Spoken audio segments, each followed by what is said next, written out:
நல்ல தருணத்தை தந்த என் ஆண்டவருக்கு முதலில் நன்றியையும் வணக்கத்தையும் தெரிவித்துக் கொள்கிறேன். இந்த பள்ளியானது சீரும் சிறப்புமாக நடைபெற்றுக் கொண்டிருக்கிறது. நான் ஆரம்பித்த நாளிலிருந்து எனக்கு எல்லாம் நன்றாக தெரியும். ஆனால் நமது ஐயா அவர்கள் மேனேஜர் அவர்கள் அடிக்கொருக்காக கூப்பிடுவார்கள். கூப்பிட்டாலும் வர முடியாத காலமாக இருந்தது. இப்பொழுது கடவுளுடைய கிருபையால் இன்றைக்கு வருவதற்கு நல்ல ஒரு வாய்ப்பு கிடைத்தது. நான் அவர்களோடு ஆரம்ப காலத்திலே மிகவும் நெருங்கிய பழகிய நண்பர். அவர் நல்ல முறையிலே செயல்பட்டார். யாருக்கும் கோபம் கொள்ளாதபடி அன்போடு நடந்து கொள்வார். அவர் செய்த செயல்களெல்லாம் ஆண்டவருக்கு பிடித்தமாக இருந்தது.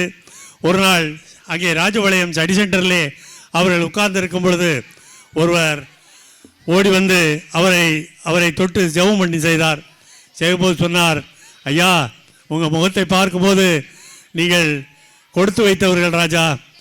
உங்களுக்கு கடவுள் நிறைய ஆசீர்வாதங்களை கொடுப்பார். சீக்கிரமாக நீங்கள் ஒரு ஸ்கூல் ஆரம்பித்து கல்லூரி தாளாளர் வரைக்கும் நீங்கள் செல்வீர்கள் என்று அவர்கள் சொன்னார்கள்.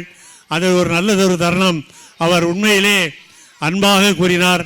அத்தகைய ஐயா கூறிய வார்த்தை அவர்களுக்கு மிகவும் நன்றாக கடவுள் கொடுத்துள்ளார். இன்னும் அவர்களுக்கு நிறைய ஆசீர்வாதங்களை ஆண்டவர் தருவார். அத்தகைய ஐயா அவர்கள் நீடோடி வாழ்ந்து நல்ல முறையிலே மக்களுக்கு பணிவிடை செய்து இந்த சரகத்தில் உள்ள இந்த பக்கத்தில் உள்ள எல்லா கிராமங்களுக்கும் அவர்கள் அங்கு படிக்கின்ற பிள்ளைகளுக்கு நல்லதொரு உதவி செய்து நல்ல முறையில் திறம்பட செயல்பட வேண்டும் என்று எல்லாம் அல்ல எம்பெருமான் இயேசு கிறிஸ்துவின் இனிய நாமத்திலே அவர்களுக்கு என்னுடைய வாழ்த்துதலை வணக்கத்தையும் கூறி முடிக்கின்றேன். நன்றி, வணக்கம்.